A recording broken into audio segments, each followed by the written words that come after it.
why not? تو یہ If everything else, I might as well do that also. لیکن اس میں جہاں صاحب ایک جو معذرت چاہتا ہوں قطع کلامی کی، لیکن فنڈامنٹلی جس چیز کو درست کرنے کی ضرورت ہے وہ اسٹیبلش رول ہے ہماری پالیٹکس کے اندر.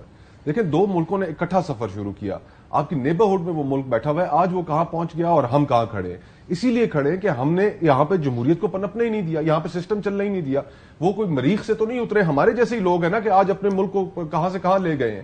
تو یہاں کے لوگوں کو، یہاں کے سیاستدانوں کے اوپر کبھی اعتبار ہی نہیں کیا، ہمیشہ ان کو ایک ہی طرح سے پینٹ کرتے رہے کہ جناب یہ سارے ہیں ہی کرپٹ. ایوب خان کے زمانے سے آپ اٹھا لیں، یعنی کہ اگر فاطمہ جناح صاحبہ کو بھی اس ملک نے اگر غدار قرار دینا تھا، جو بانی پاکستان کی بہن تھی، ان سیاستدانوں کو ایبڈو کرنا تھا کہ جو پاکستان کی تحریک کا حصہ رہے، جس میں حسین شہید سہروردی صاحب جیسے قدآور لوگ تھے، تو ہم نے تو بنیاد ہی غلط ڈالی. اور آج بھی ہم بضد ہیں، آج بھی ہم بضد ہیں. وہی سوچ ہم نے انہیرٹ کیا کہ یہ سیاستدان کچھ نہیں کر سکتے. میں آپ کو یقین سے یہ بات کہہ سکتا ہوں کہ جس طرح دوسرے ملکوں میں سیاستدان ہی ان ملکوں کو آگے لے کے گئے، پاکستان کے سیاستدانوں میں بھی پوٹینشیل ہے. لیکن آپ جس اکاؤنٹیبلٹی کی ابھی تھوڑی دیر پہلے ذکر کر رہے تھے، وہ اکاؤنٹیبلٹی کب ٹھیک ہوئی ہے پاکستان میں؟ کبھی پہلے اکراس دا بورڈ ہوئی؟ کبھی بھی نہیں ہوئی اکراس دا بورڈ. پھر اس کے بعد اس اکاؤنٹیبلٹی کو سپریم کورٹ خود کہتی ہے کہ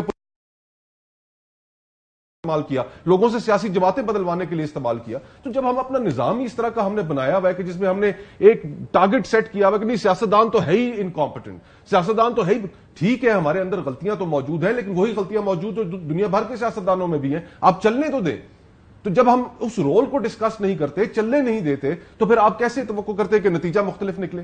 75 سالوں میں سے تو نتیجے نکال کے تاڑی پارٹی تک کوئی نہیں بڑھنا ہے. کل میں تمہیں آج دستا ہوں بڑی اچھی بات کی ہے، بہت زبردست بات کی ہے. میں صرف یہ کر رہا ہوں کہ اپنے سیاستدانوں کو ان کے سیاستدانوں سے کمپیئر کر لیں. کیا ان کے کسی سیاستدان کا سر مال نکلا؟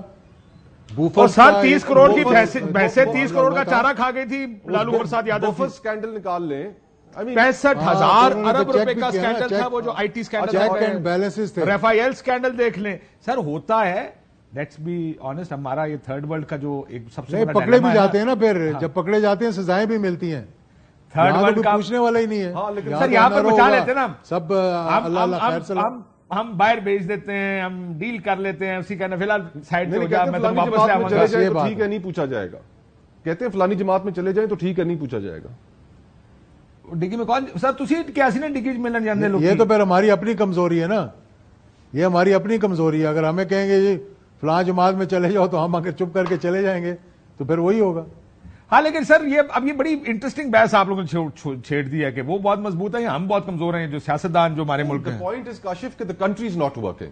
دیکھیں نا، اب ہم یقین مانیں کہ اگر اس سب کے باوجود ملک چل رہا ہوتا تو شاید ہم کہتے ہیں ٹھیک ہے چلو یار ملک پہ چل رہے ہیں. آپ کے سامنے 2-3 ایگزامپلز ہیں، میں ایک کتاب نظر سے بھی ریسنٹلی گزری، 2-3 ایگزامپل ہے. سنگاپور آپ کے سامنے ہے، آپ کے سامنے یو اے آپ کے سامنے ہے، دبئی قطر یہ آپ کے سامنے ہے. یہاں پہ ڈیموکریسی تو نہیں ہے، وہ ملک تو چل رہے ہیں نا.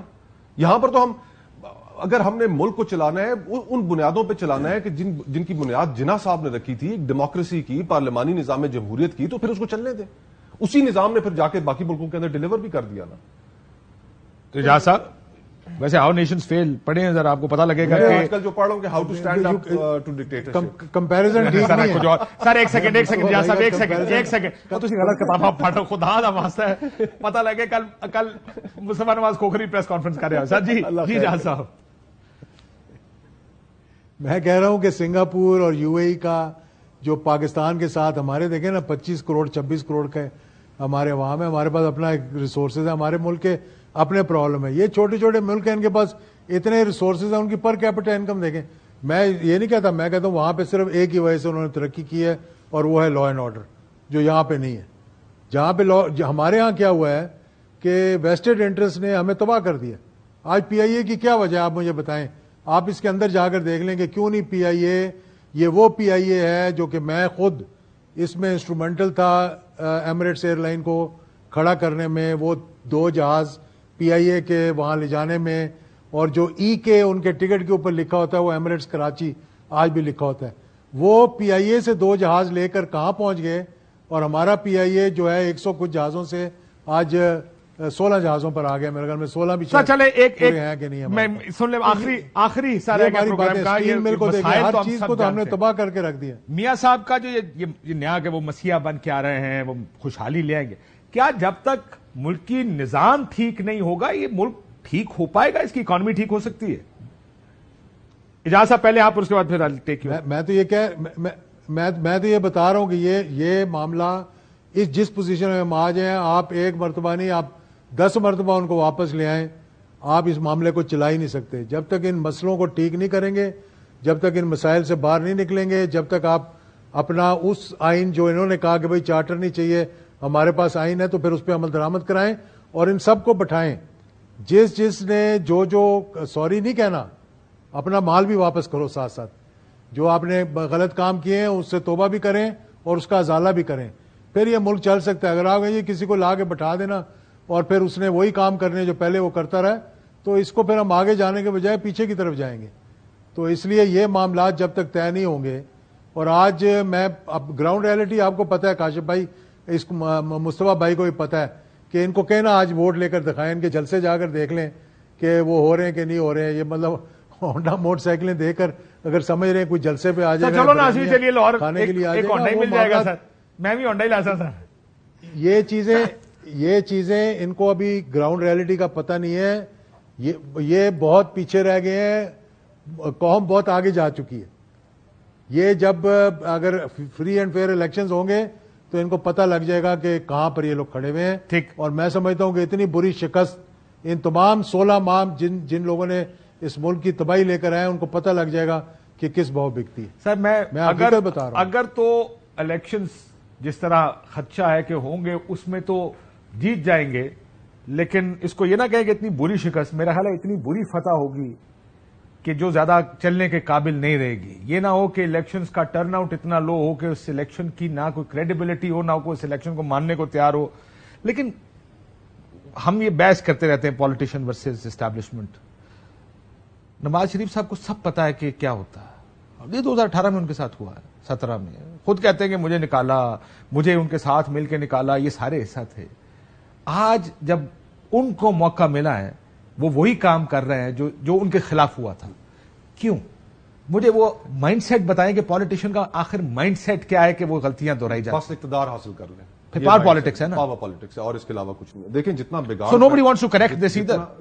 جتنا بگاڑ پیدا ہو چکا ہے نا کاشف بھائی، 9 اپریل جی 9 اپریل کو 2022 میں اگر یہ رجیم چینج کے بجائے الیکشنز کروائے تھے نا، تو میرے خیال ہے معاملات کچھ اور ہوتے. آج نون لیگ کی حکومت ہوتی، اس کے بعد ٹائم ہوتا، شاید یہ سارا مسئلہ نہ ہوتا. جی دیکھیں، ہمیں کرنے کی یہ ضرورت ہے کہ سب سے پہلے یہ سچ بولے کہ ہمیں ایک پینفل اور تکلیف دہ پروسیس سے گزر کے ہمیں اب ملک کو ٹھیک کرنا پڑے گا. اب ملک ایسے ٹھیک ہو نہیں سکتا. یہ تو سب کو پتا ہے، مشکل فیصلے تو آ گئے نا سامنے. اب سر پر مجھے وہ Gadar Singh so you are seeing power politics is the only thing جو اس ملک کے سیاستدانوں کے لیے میٹر کرتی ہے. فی الوقت اصول کوئی میٹر نہیں کرتا. دیکھیں یہ تو ضرور کرتے ہیں. فی الوقت آپ کو یہ دور کرنے کی ضرورت ہے کہ ملک میں سیاسی بے یقینی ختم ہو. آپ اس سیاسی بے یقینی کو ہوا نہ الیکشن سے، اگر الیکشن فیئر نہ ہوئے تو دیکھیں بے یقینی ختم ہو جائے گی. میں یہ سمجھتا ہوں کہ تحریک انصاف کے پاس کوئی قابل عمل فارمولا نہیں ہے. کسی کے پاس نہیں ہے جی، کسی جماعت کے پاس نہیں ہے. اگر تحریک انصاف کو اگر ووٹ آج ملے گا تو وہ ان کو ووٹ ملے گا مظلومیت کے بیانیے کے اوپر. ان کو ووٹ ملے گا کیونکہ لوگ باقیوں سے بہت زیادہ خائف ہیں اس چیز کے اوپر. یہ ان کی مقبولیت کی وجہ ہے. ان کے پاس پروگرام کوئی نہیں ہے. آج بھی ہم بیٹھ کے ان کے 1 کروڑ نوکری، 50 لاکھ گھر، اس کے اوپر بات نہیں کرتے. وہ میرٹ کی بات کرتے تھے، تحفے میں انہوں نے بزدار صاحب دیے، محمود خان صاحب دیے. ان کا تو کچھ بھی نہیں وہ کر سکے.